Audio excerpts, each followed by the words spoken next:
Friends, మీకు నేను ఈరోజు తెలుగు న్యూస్ పేపర్ ఎలా డౌన్లోడ్ చేసుకోవాలో చెప్తాను. యాక్చువల్గా అంటే ఆల్రెడీ నేను ఇదే ఆర్టికల్ మీద నేను ఒక వీడియో తయారు చేశాను. ఆ వీడియోలో చాలా రిస్కీ అనమాట. అంటే క్యాప్చా ఎంటర్ చేసి మనం ఐఎమ్ నాట్ రోబోట్ అని సెలెక్ట్ చేసుకొని క్యాప్చా ఎంటర్ చేసి ఈ ప్రాసెస్ అంతా ఉంటుంది. అలా కాకుండా మేము సింపుల్గా మనం డైలీ న్యూస్ పేపర్ని ఎలా డౌన్లోడ్ చేసుకోవాలో సింపుల్గా ఉంటుందన్నమాట. సో ఇందుకోసం మనం ఫస్ట్ ఒక యాప్ని డౌన్లోడ్ చేసుకోవాలి. ఆ యాప్ ప్లే స్టోర్లో అవైలబుల్లో ఉంది.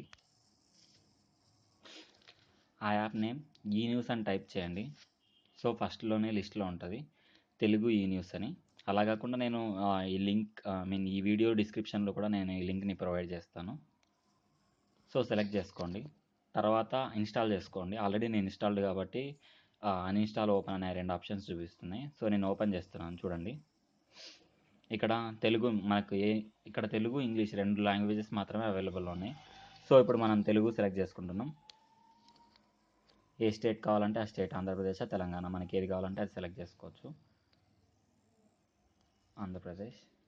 ఇక్కడ చూడండి, నేను సాక్షి సెలెక్ట్ చేస్తున్నాను.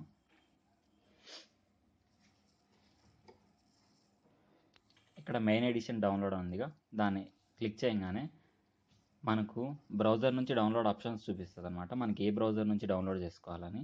సో నేను ప్రస్తుతానికి ఏడిఎం డౌన్లోడ్ మేనేజర్ని క్లిక్ చేస్తున్నాను. స్టార్ట్ కొట్టంగానే అది డౌన్లోడ్ స్టార్ట్ అవుతుంది, చూపిస్తా. సో ఆల్రెడీ ఇక్కడ డౌన్లోడ్ అయింది, చూడండి. సో ఇది ఈరోజు న్యూస్ పేపర్. సో ఏంటి డిసడ్వాంటేజ్ అంటే, ఈ యాప్ నుంచి మనం డిస్టిక్ ఎడిషన్ని డౌన్లోడ్ చేసుకోలేం. బట్ డిస్టిక్ ఎడిషన్ని చూడొచ్చు, అది కూడా సైట్కి రీడైరెక్ట్ అవుతుంది. సో ఆ వెబ్సైట్కి రీడైరెక్ట్ అవ్వడం వల్ల మనం డిస్టిక్ ఎడిషన్స్ కూడా చదవచ్చు. యాజ్ యూజువల్ వెబ్సైట్లోకి వెళ్ళినట్టే ఉంటుంది మనకు. సో బట్ మెయిన్ ఎడిషన్ని డౌన్లోడ్ చేసుకోవడానికి అయితే ఇది చాలా యూస్ఫుల్గా ఉంటుంది. Thank you friends, thanks for watching this video.